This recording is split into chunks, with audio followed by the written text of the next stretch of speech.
Hello and welcome to this week's WandaVision recap show. I'm your host Grant Liston, a very bored Englishman, and here's usually where I say, if you haven't seen the show, spoilers, go and watch this week's episode of WandaVision and come back here, thank you. But, this week, I suppose, yeah, same again. If you want to avoid the spoilers, make sure you watch this week's episode, then come back, but there isn't really much to talk about this week.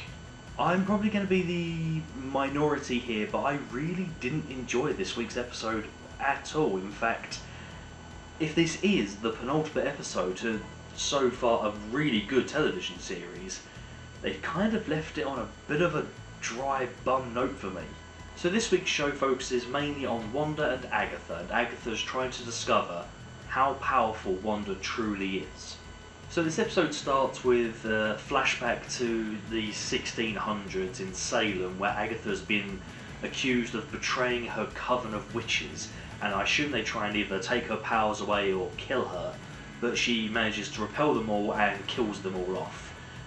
And we never go back to that storyline. I thought, is this going to be a mirrored episode to what we had before? I think it was episode 4 or 5. It was focusing mainly on Monica Rambeau and what's going on during the WandaVision. I thought we were going to start from there and work our way upwards. That wasn't the case. We got basically that small little segment showing how powerful Agatha is and the fact that she is an incredibly powerful witch. So this episode plays out a little bit like A Christmas Carol, where we go through the timeline of Wanda Maximoff, starting off as a small child in Sokovia and watching her parents die and having the infamous Stark missile not explode in front of her, to her being radicalised by Hydra and acquiring her Scarlet Witch powers. And then we round off with her and Vision having a lovely moment in the Avengers compound.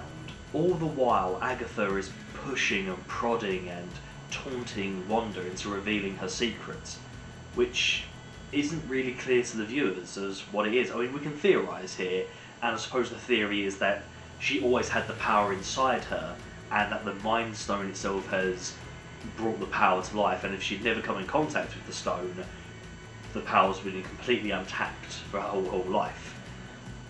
And as I say, there's not really much to delve into here. It is just Agatha, brilliantly played by Catherine Hayne, by the way, and of course Elizabeth Olsen doing a phenomenal job again as Wanda Maximoff. But it is just a whole episode of Agatha taunting Wanda and trying to get to the bottom of the secrets. And I'm sitting there going, love, we have been watching 8 episodes of this, doing exactly the same as you. We want to know what is going on, and we don't get any closer, and we've got 1 episode left. And I'm really worried about this last episode. It's either going to be absolute knockout television, or it's going to end on the most excruciatingly painful cliffhanger you can imagine. I've got 10 quid on the latter.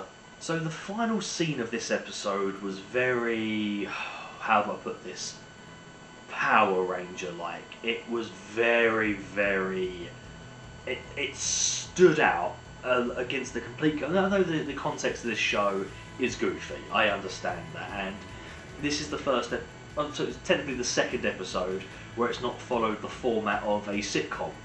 So I can embrace the change, but this one just didn't have a personality to it. And every episode, including the Monica Rambeau one, it needs that personality to keep it glued together. This one was just kind of story exposition, and I just didn't really click with it. It wasn't for me. So we see that Agatha has got Billy and Tommy chained up with purple nooses, I suppose is the correct terminology for her magic, and she's basically got them hostage, and she declares that whatever Wanda does, it's chaos magic, making her the Scarlet Witch. What does that really mean to the average viewer? I know that's her superhero name in the Avengers and the X-Men comics and cartoons, and we've all kind of just referred to her as the Scarlet Witch anyway, but for the average viewer, like myself, this kind of falls really flat. I mean, there's going to be some comic guy, comic girl out there berating me and telling me what's what, and fair play to you, please do, but that's not really your job. It's the show's job to try and tell me what's going on in their story. And I have to address the costume design for Agatha. it's ridiculous. It's full on pantomime like costume. It's really, and the hair and the makeup, it's like overkill. Big time overkill. Like what she was wearing in the last episode really fit the personality. This feels like she's been thrown in a costume for the sake of it. It doesn't feel natural. It doesn't really resonate with me that well. However, I hate to be the negative guy, but I'm a proper nitpicker. I will talk about something that, well, is interesting unless it's a cock-up. The one piece of information I took from this show, which has stoked my interest just a little bit, is the fact that in the Monica Rambeau story, where we see what's going on outside of the WandaVision world, Hayward, the director of S.M.R.T, he shows a video clip of Wanda breaking into the facility and concluding with she has stolen Vision's body. Here in this episode we can see that's not quite true. In this episode we see Wanda lose control of her powers and build a house out of nothing, and then basically give birth to Vision through her magical abilities and create him out of nothing. So she hasn't stolen Vision's body. Now, either this is a humongous cock-up from an otherwise watertight script, or something sinister with Hayward is really, really afoot. Now, I am kind of running low on my conspiracy theories here, so I think the only one that's really resonating with me now is Hayward wants to take out Wanda because he is a bigger bad villain like Mephisto, or insert bad guy here. I'm really, really hoping this isn't a classic case of continuity error. I'm hoping, because this show's been... I've really enjoyed this show, but the last 2 episodes have really let me down. And of course we also do get another after credits scene where Hayward has, well, proof again that this may be just a continuity error, or maybe not, maybe it is proper villain plan afoot. We see that Hayward has reconstructed Vision. I'm assuming out of the Vision body part and of the probe they sent in there and Wanda threw it back out again, which is harnessing some of the magical abilities and properties. So using this, he's recreated Vision, but it's almost like a bizarro Vision, and once again this is probably a huge comic book story arc that I'm completely, ignorant of, which I apologise for, but I'm more film and TV, not comic books. My apologies. So this Vision has kind of got no colour. It's all bland white with like faded eyes, and it's almost like a newborn checking out its hands, like, what am I doing? The strike on Westview is imminent in the next episode, but we're going into the a supposed final episode of the series, and we've still got Darcy and Vision on their road trip going back to Wanda. Why is Agatha really after Wanda unless it's to harvest her power?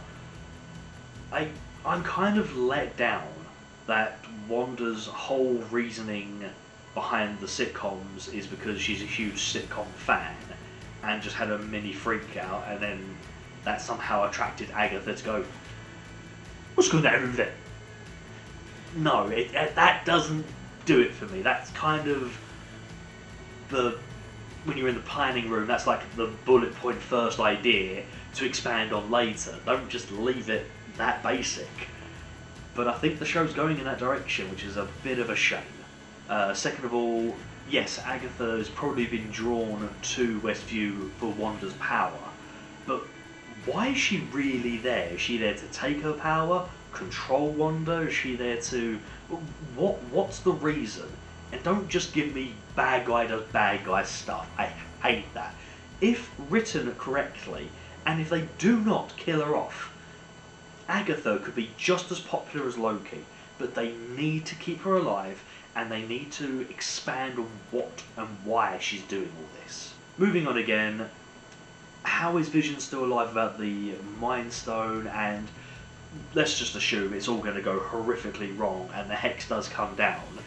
Are Vision, Pietro, Tommy and Billy still going to be alive? Or are they going to disappear again, and that will probably destroy Wanda, like, completely. This would absolutely ruin her if she loses Vision again, Pietro again, and her children. This could be a fantastic storyline if done right.